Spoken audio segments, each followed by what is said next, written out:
Students, आज का हमारा नेक्स्ट टॉपिक है सैम्पलिंग डिज़ाइन। चैप्टर का नेम है सैम्पलिंग डिज़ाइन। सो इसमें हम इंट्रोडक्शन पढ़ेंगे। इसमें क्या है, कहते हैं जो रिसर्चर है, जो इंफॉर्मेशन को मैंने आपको प्रीवियस वीडियो में जैसे बताया था, आप वहाँ जाके भी समझ सकते हैं।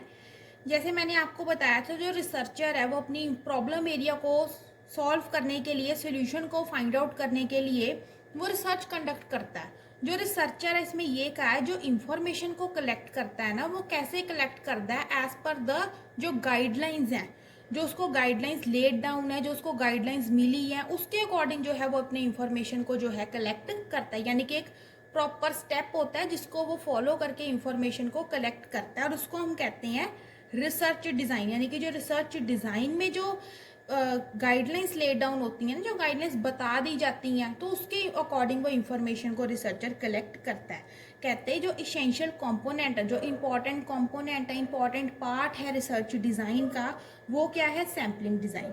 जो सैम्पलिंग डिज़ाइन है वो किससे कंसर्न्ड है, with the selection of a sample. नाम से ही पता लगा सैम्पलिंग। सैम्पलिंग का मतलब क्या है, इसमें हमने सैंपल को चूज करना है, सैंपल को सिलेक्ट करना है। कहते हैं फॉर एग्जाम्पल, इसमें एक बड़ी अच्छी एग्जाम्पल दे रखी है। इसमें क्या है, कहते हैं जब हम कार्टून ऑफ फ्रूट्स को परचेज करते हैं, जैसे हम जो कार्टून होता है, बॉक्स होता है फ्रूट्स का, उसको जब हम परचेज करते हैं, तो परचेज करने के लिए जो हमें शॉपकीपर है वो सारे फ्रूट्स थोड़ी दिखाता है कि सभी एक एक पीस को आप चेक करिए देन आप परचेज कर सकते हैं। नहीं, उसमें से वो क्या करता है, कुछ फ्यू पीसीस को हमें दिखाता है। उन फ्यू पीसीस की इंस्पेक्शन के बेसिस पे हम जो है फाइनल रिजल्ट लेते हैं कि वेदर हम बाय करेंगे कि हम बाय नहीं करेंगे। तो इसमें भी वही है, वो ये कह रही हैं कि जो हम सैंपल लेते हैं उनके बेसिस पे हमें पॉपुलेशन का आइडिया होता है, यानी कि हमारी प्रॉब्लम एरिया का आइडिया होता है। इसमें वही कह रही हैं कि जो हमारा डिसीजन है, फाइनल डिसीजन है, वो किसके बेसिस पे होगा, हमारे जो चूजन सैंपल है उसके बेसिस पे लिया जाएगा। अगर हम सैंपल जो है ठीक ले रहे हैं, अगर वो सैंपल रिप्रेजेंट कर रहा है पॉपुलेशन की करेक्टरिस्टिक्स को, देन वो क्या हो गया, ठीक है कि हाँ ये हमारा डिसीजन ठीक है। अगर वो करेक्टरिस्टिक्स ऑफ पॉपुलेशन को सैंपल रिप्रेजेंट नहीं कर रहा है, इसका मतलब जो है हमने सैंपल ठीक चूज नहीं किया है। इसमें वही कह रही हैं कि जो हम sample of cartoon of fruits है उसका हम डिसीजन लेते हैं on the basis of the जो हमने फ्रूट चूज किए हैं उनके बेसिस पे। नेक्स्ट आता है हमारा टॉपिक करेक्टरिस्टिक्स क्या है गुड सैंपल के। सबसे पहले आते हैं रिप्रेजेंटेटिव। रिप्रेजेंटेटिव का जैसे मैंने आपको पहली मीनिंग में बताया कि रिप्रेजेंटेटिव का मतलब ये होता है कि जो चूज किया है वो उसमें इतनी क्वालिटी होनी चाहिए, वो इतनी एक्यूरेसी होनी चाहिए कि जो हमारे इंटायर पॉपुलेशन के करेक्टरिस्टिक्स को वो क्या करे, रिप्रेजेंट करे। यानी कि सैंपल अलोन इतना अनफ होना चाहिए कि हमारे इंटायर करेक्टरिस्टिक्स ऑफ पॉपुलेशन को क्या करे, रिप्रेजेंट करे, यानी कि उसको मैच करे, ताकि हम जो एक्यूरेट रिजल्ट्स को फाइंड आउट कर सकें। नेक्स्ट आता है एडिक्वेसी। एडिक्वेसी में हमने क्या किया, हमने ये बताया कि जैसे हम जो हमारा सैंपल है वो इंटायर पॉपुलेशन के करेक्टरिस्टिक्स को मैच करेगा। इसमें हमने ये देखना है कि जो सैंपल है नाइदर वो टू लार्ज भी नहीं होना चाहिए, टू स्मॉल भी नहीं होना चाहिए कि टू लार्ज ले लिया डिफिकल्ट हो गया स्टडी करना, टू स्मॉल ले लिया कि पता ही नहीं लग रहा कि वेदर करेक्टरिस्टिक्स क्या है। तो वो एक्यूरेट होना चाहिए, यानी कि एडिक्वेट होना चाहिए। जो सैंपल का हमने साइज लिया है वो ना ही ज़्यादा लार्ज होना चाहिए ना ही ज़्यादा स्मॉल होना चाहिए। नेक्स्ट आता है अनबायसनेस। अनबायसनेस है, मैंने वो प्रीवियस वीडियो में बताया कि जो रिसर्च कंडक्ट की जाती है उसका यही ऑब्जेक्टिव होता है कि पहली बात तो ये कि अनबायस्ड हो, दूसरी बात ये कि वो लॉजिकल हो। ठीक है, तो इसमें किसी तरीके की बायसनेस नहीं होनी चाहिए। रिसर्चर जो है अपनी बायसनेस को इंक्लूड ना करे, ठीक है, अनबायस्ड होना चाहिए रिजल्ट, ठीक है, ताकि हमें डिपेंडेबल रिजल्ट जो है हम ऑब्टेन कर सके। नेक्स्ट आता है नो सब्सटीट्यूशन। नो सब्सटीट्यूशन का मतलब ये है कि हम ओरिजिनल सैंपल की जगह कोई उसका सब्सटीट्यूट नहीं ले सकते। यानी कि जैसे हमने सब्सटीट्यूट गुड्स पढ़े हैं ना, जैसे कोका कोला और पेप्सी, जैसे कोका कोला नहीं मिली चल भाई पेप्सी से काम चला ले। तो इसमें ये नहीं करना कि अगर हमें ओरिजिनल सैंपल नहीं मिला तो हम डुप्लीकेट सैंपल ले लें। ठीक है, तो हमारा जो सैंपल है वो ओरिजिनल होना चाहिए अगर हम ये चाहते हैं कि हमें रिजल्ट्स जो है हाई लेवल ऑफ एक्यूरेट मिले। तो नेक्स्ट आता है last high precision. High precision का मतलब ये है कि हाई डिग्री ऑफ एक्यूरेसी होनी चाहिए। जो हमें सैंपल चूज किया है वो हाई डिग्री ऑफ एक्यूरेट होना चाहिए। प्रिसेशन हम कैसे मेजर करते हैं, with the standard error of estimate, यानी कि जितना स्मॉलर होगा एस्टीमेट यानी कि जितना स्मॉलर होगा हमारा एरर उतना ही हमारा क्या होगा, प्रिसेशन होगा। प्रिसेशन का मतलब ये है कि उतना ही हमारा जो हमने सैंपल चूज किया वो क्या होगा, एक्यूरेट होगा। इसमें जो सबसे ज़्यादा इस चैप्टर में इम्पॉर्टेंट क्वेश्चन है जो एग्ज़ाम में भी आता है वो ये है probability sampling techniques. So students, जो प्रोबेबिलिटी सैम्पलिंग टेक्निक्स हैं वो दो तरीके की होती हैं। एक होती हैं प्रोबेबिलिटी सैम्पलिंग टेक्निक्स और दूसरी होती नॉन प्रोबेबिलिटी सैम्पलिंग टेक्निक्स। इसमें ये सबसे पहली जो प्रोबेबिलिटी सैम्पलिंग टेक्निक्स में आती हैं वो सबसे पहली आती हैं सिंपल रैंडम सैम्पलिंग। नाम से ही पता गया रैंडम सैम्पलिंग। इसका मतलब जो हमने सैंपल चूज करना है वो रैंडमली चूज करना है। सिंपल रैंडम सैम्पलिंग का मतलब क्या है, ये सिंपल रैंडम सैम्पलिंग का मतलब ये कि जो हर एक एलिमेंट है पॉपुलेशन का, यानी कि जो हर एक सैंपल जो हमने चूज करना है ना वो इक्वल होना चाहिए और इंडिपेंडेंट होना चाहिए। ठीक है, इक्वल होना चाहिए यानी कि कोई डिफरेंस नहीं होना चाहिए। ठीक है, अगर हम जैसे बॉल्स चूज कर रहे हैं तो सभी सेम कलर की होनी चाहिए, इंडिपेंडेंट होना चाहिए ताकि जो है चांसेस ऑफ एरर जो है वो बिल्कुल ही कम हो जाए। फॉर एग्जाम्पल है कहते जैसे कि हमारे पास क्या है 5 एलिमेंट्स हैं पॉपुलेशन के ABCDE। ठीक है, और हमें सैंपल साइज हमारा कितना है 3, यानी कि हमने कितना सैंपल चूज किया 3। अगर हम NCR के अकॉर्डिंग करें, ठीक है, जैसे हमने पहले पढ़ा था ना NCR, उसके अगर हम अकॉर्डिंग करें तो हमारा क्या बनता है 5C3। ठीक है, जैसे हम ऐसे बनाए 5C3 के अकॉर्डिंग 5 फैक्टोरिया डिवाइडेड बाय 3 फैक्टोरिया देन 2 फैक्टोरिया, तो उसको हम सॉल्व करके कितनी यूनिट्स हमारे पास आ जाती हैं 1/10, यानी कि 10 आ जाती हैं। तो हमारा जो सैंपल चूजन है वो कितना है 10 है। सिंपल रैंडम सैम्पलिंग में स्टूडेंट्स क्या है, ये दो टाइप्स की होती हैं। सबसे पहले विद रिप्लेसमेंट है, उसके बाद आ जाएंगी विदाउट रिप्लेसमेंट। विद रिप्लेसमेंट का मतलब ये होता है कि जो, हाँ, इसमें आपने ये याद रखना है कि जो ये है ना विद रिप्लेसमेंट और विदाउट रिप्लेसमेंट, ये ना उल्टी चल रही है। यानी कि अगर हमने कहा कि विद रिप्लेसमेंट का नॉर्मल मीनिंग क्या, मतलब कि हमने रिप्लेस करना है, पर एक्चुअल में जैसे मैंने आपको कहा कि यहाँ पे उल्टा चलना है, तो इसमें हमने एक्चुअल में रिप्लेस नहीं करना। तो इसमें क्या है कि विद रिप्लेसमेंट का मीनिंग होगा जब हमने पॉपुलेशन में से जो सैंपल को चूज करना है, कि जब हमने यूनिट्स को सिलेक्ट करना है ना सैंपल में से, वो हमने कब यूनिट्स को सिलेक्ट करना है, जो हमने बाकी, जैसे हमारे पास एक कार्टून ऑफ बॉल्स हैं, जैसे हमने क्या किया, हमने बॉल चूज की, जो बाकी बॉल्स पड़ी हैं कार्टून में उसको हमने क्या किया, रिप्लेस नहीं किया। नाम क्या था, विद रिप्लेसमेंट। जैसे मैंने आपको कहा उल्टा है, तो इसमें क्या है, हमने बॉल्स को रिप्लेस नहीं किया, जो हमने बॉल चूज की उसी बॉल को रहने दिया, उसी बॉल के ऊपर हमने क्या किया, अपने प्रोसीजर्स लगाए, मेथड्स लगाए, यानी कि जो हमने एलिमेंट चूज किया पॉपुलेशन का उसी में से हमने प्रोसीजर्स लगाए, मेथड्स लगाए और अपने रिजल्ट्स को फाइंड आउट किया, यानी कि हमने रिप्लेस नहीं करना। अगर हम दूसरा देखें विदाउट रिप्लेसमेंट, उसमें एक्चुअल का मतलब क्या, रिप्लेसमेंट नहीं करनी, पर इसमें मैंने आपको कहा उल्टा चलना है, तो इसमें क्या, रिप्लेसमेंट करनी है। इसमें क्या है कि जो हमने यूनिट्स को सिलेक्ट किया है, ठीक है, उसको हमने क्या नहीं करना, रिप्लेस नहीं करना बिफोर द नेक्स्ट ड्रॉ। जो यूनिट को हमने, जो बॉल्स को हमने सिलेक्ट कर लिया वो तो हमारे पास रखनी है, उसको हमने रिप्लेस नहीं करना बिफोर द नेक्स्ट ड्रॉ। और जो हमने अगली बॉल्स को चूज करना है वो किस में से चूज करना है, जो हमारे पास कार्टून ऑफ बॉल्स पड़ा है, यानी कि जो हमारे पास elements of other elements of population available हैं। इसमें क्या, जो सिंपल रैंडम सैम्पलिंग है, इसमें हमारे पास कुछ मेथड्स आते हैं। सबसे पहले आता है लॉटरी मेथड। लॉटरी मेथड में नाम क्या है, जैसे नाम से ही सुजेस्ट हो रहा है लॉटरी मेथड। इसमें क्या करना है, हमने सबसे पहले इसका कुछ स्टेप्स हैं लॉटरी मेथड में। सबसे पहले क्या है, हर एक एलिमेंट ऑफ पॉपुलेशन को हमने क्या देना है, एक यूनिक नंबर दे देना है। ठीक है, सपोज करो हमारे पास 1 to 10 है, जो 1 to 20 एलिमेंट्स है, सभी को हमने 1 2 3 4 करके नंबर दे देनी है। नेक्स्ट स्टेप क्या है, इन जो नंबर जो हमने दिए उनको क्या करना है, एक सेपरेट कार्ड्स पे लिख देना है। ठीक है, और जो कार्ड्स हैं वो फिजिकली सिमिलर होना चाहिए, शेप में, साइज में, कलर में, यानी कि जो कार्ड है उसमें हमने डिफरेंस नहीं रखना, वो साइज, शेप, कलर में सेम होने चाहिए। थर्ड स्टेप क्या है, उन कार्ड्स को जब हमने नंबर दे दिए उसको हमने क्या करना है, एक बास्केट में डाल देना, चाहे एक बाउल में डाल के, बास्केट में डाल के उसको थॉरोली मिक्स कर लेना है। फोर्थ स्टेप में उसको क्या करना है, जो हमने थॉरोली मिक्स की हैं स्लिप्स उसको हमने रैंडमली चूज करना है विदाउट लुकिंग एट देम, यानी कि उनको देखना नहीं है खोल के, हमने उसको ऐसे ही रैंडमली चूज कर लेना है। उसके बेसिस पे हम जो है एलिमेंट्स ऑफ पॉपुलेशन को चूज करेंगे। ये हो गया हमारा लॉटरी मेथड।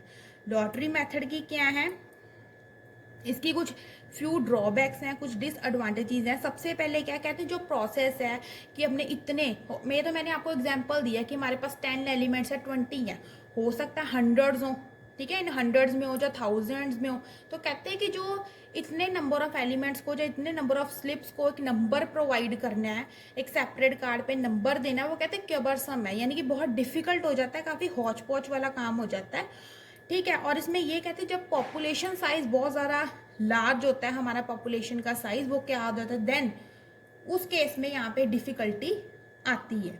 और इसमें क्या ह्यूमन बायसनेस भी इंक्लूड होती है।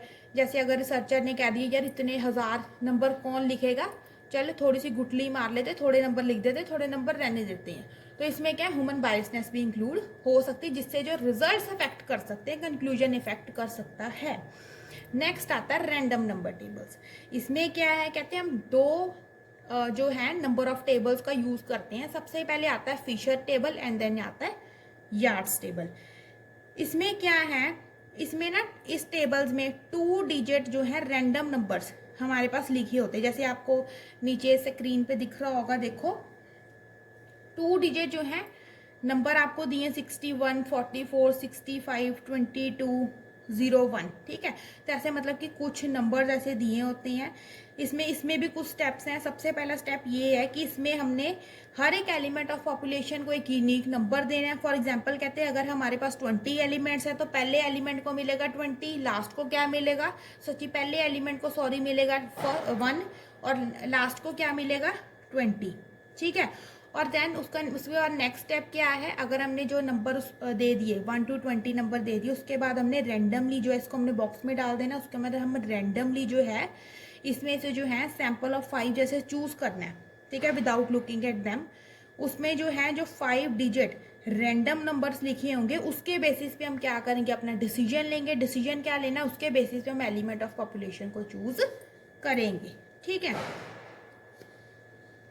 इसमें जो है क्या लिखा है, जो सिंपल रैंडम नंबर है, जो ये मेथड है सिंपल रैंडम सैम्पलिंग मेथड है, इसमें सबसे पहले डिफिकल्टी क्या है, लॉट ऑफ टाइम और एफर्ट लगता है, ठीक है। स्लिप्स के ऊपर नेम लिखना, देन उनको शफल करना, देन उसको निकालना, देन उसको देखना कि कौन सा आया, उसके बेसिस पे हम डिसीजन लेंगे। तो कहते हैं काफ़ी लॉट ऑफ टाइम लगता है, काफ़ी टाइम लगता है और काफ़ी जो है लेंथी टास्क और इम्प्रैक्टिकल इन नेचर, यानी कि प्रैक्टिकली पॉसिबल नहीं है कि एक बंदा उसको निकाल ले स्लिप्स को फिर देखे, तो ये प्रैक्टिकली पॉसिबल नहीं, काफ़ी टाइम कंज्यूमिंग टास्क है। उसके बाद नेक्स्ट आता है स्ट्रेटिफाइड सैम्पलिंग। स्ट्रेटिफाइड सैम्पलिंग का मतलब ये आ जाता है कि इसमें ना हमने अपने पॉपुलेशन को ग्रुप्स में डिवाइड करना है, ठीक है। जो हमारे पास टोटल पॉपुलेशन है उसको अब हमने ग्रुप्स में डिवाइड करना है, होमोजीनियस हमने ग्रुप्स बना देने। फॉर एग्जांपल है कॉलेज में हमने ग्रुप्स बनाए, सभी ग्रुप्स जो है मैंने जैसे आपको बताया होमोजीनियसली इक्वल होने चाहिए ऑन द बेसिस ऑफ उनके क्या क्या कोर्सेज उनको ऑफर किए गए, उनके क्या क्या जेंडर है, उनकी क्या क्या एज है। इसके आगे 2 आ जाते हैं, proportionate stratified sampling and disproportionate stratified sampling. Proportionate में नेम से ही पता लग रहा है, प्रोपोर्शनेट यानी कि इक्वल, डिसप्रोपोर्शनेट यानी कि अनइक्वल। प्रोपोर्शनेट का मतलब है नंबर ऑफ यूनिट्स के जो हर एक ग्रुप हैं वो किसके इक्वल होना चाहिए, नंबर ऑफ कितने यूनिट्स हैं यानी कि कितने एलिमेंट ऑफ पॉपुलेशन है उनके इक्वल होना चाहिए हमारे ग्रुप, ठीक है।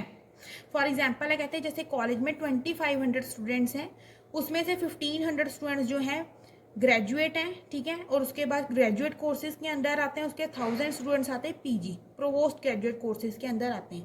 अगर कहते हैं 2500 के टोटल स्टूडेंट्स के बैच में से अगर हमने 100 स्टूडेंट्स को ही चूज करना है तो हम कैसे करेंगे, 60 ले लिए यूजी के, 40 ले लिए पीजी के, तो कहते हैं ये प्रोपोर्शनेट हो गया, इक्वल सा हो गया।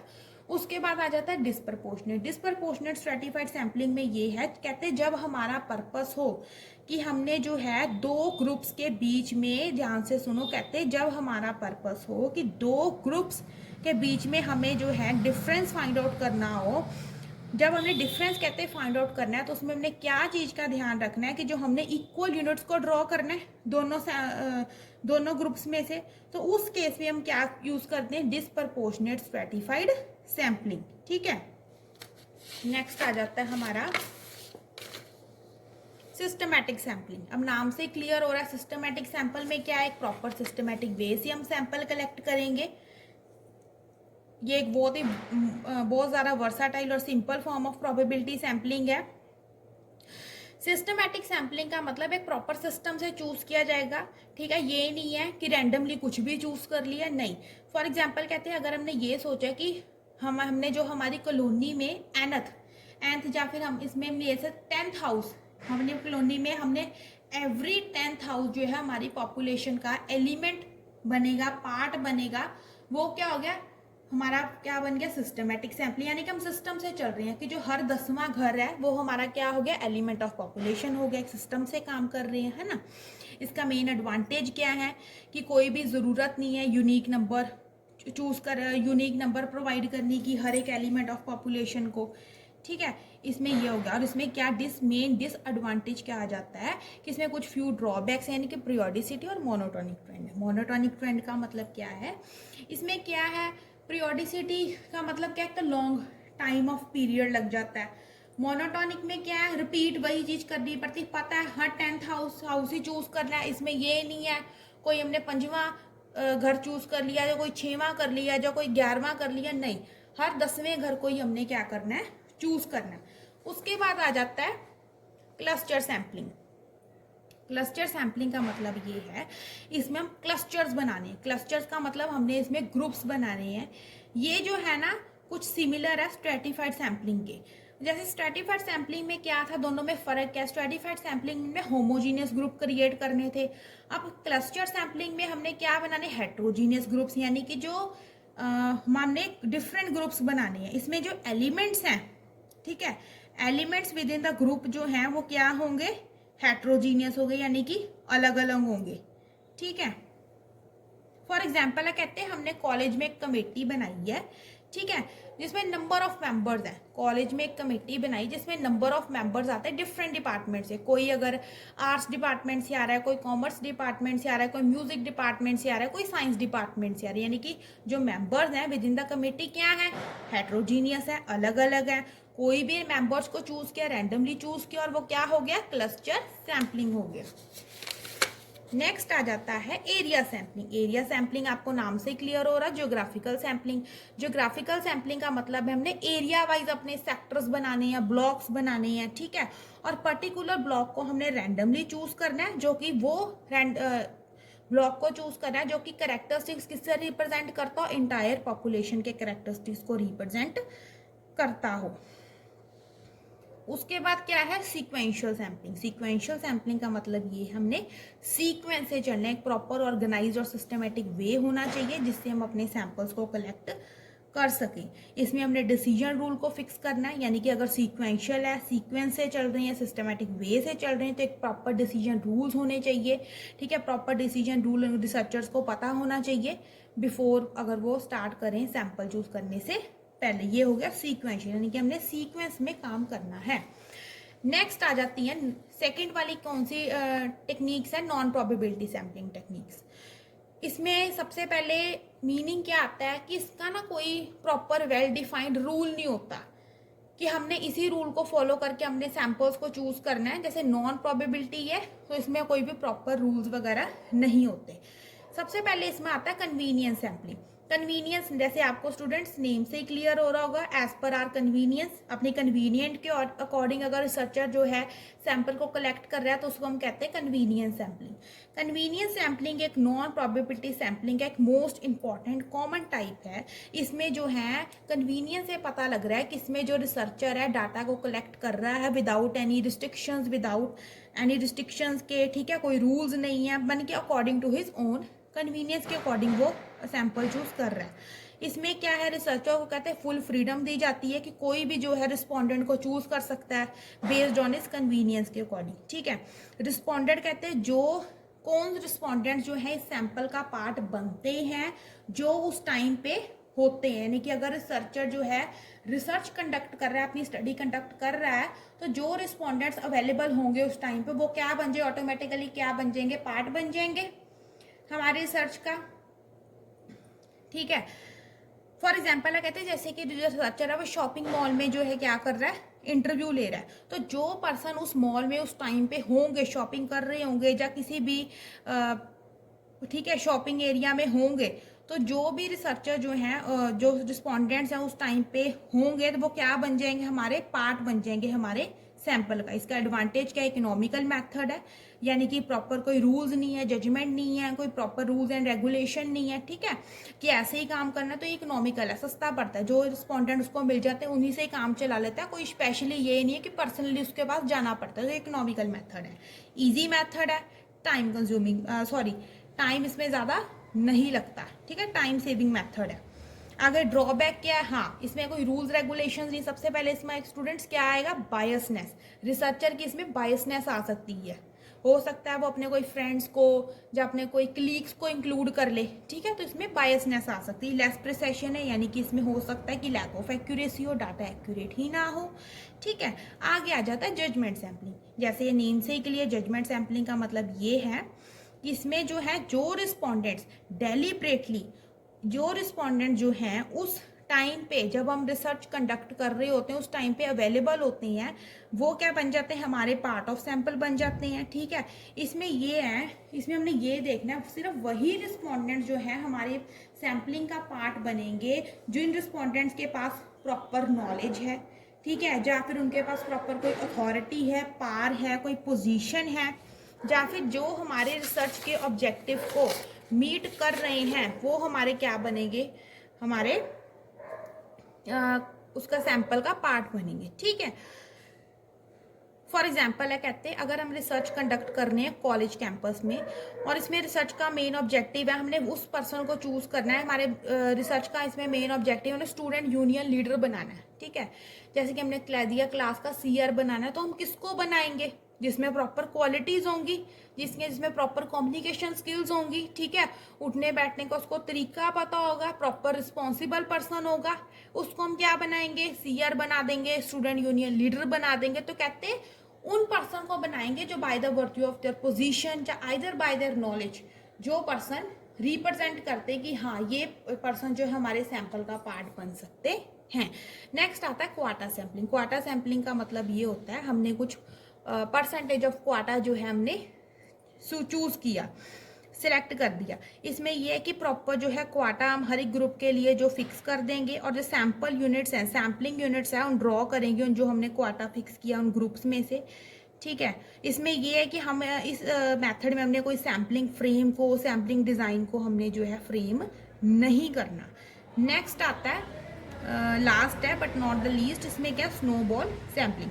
स्नोबॉल सैम्पलिंग में ये है कि इसमें कुछ रिस्पोंडेंट्स को इनिशियली चूज कर रहे हैं, जैसे जो रिसर्चर है वो रिसर्च कंडक्ट कर रहा है, स्टार्टिंग उसने की है, वो क्या करेगा, जो तो रिस्पोंडेंट्स के पास अवेलेबल है ऑन द स्पॉट उनको चूज कर लिया, इनिशियली चूज कर लिया, उसके बाद उनका क्या लिया, इंटरव्यू ले लिया। अब जो रिस्पोंडेंट्स को हमने चूज किया, उनका इंटरव्यू ले लिया, उससे हम और पूछेंगे कि भाई तेरे और दोस्त हैं, तुझे और जानने वाले हैं, नोन में उसके जो होंगे उनके हम उनसे क्या पूछ लेंगे, नेम पूछ लेंगे, देन उनको हम कंटेक्ट करेंगे, तो वो हमारा टारगेट ऑडियंस बन जाएंगे, वो हमारा एक सैंपल बन जाएंगे।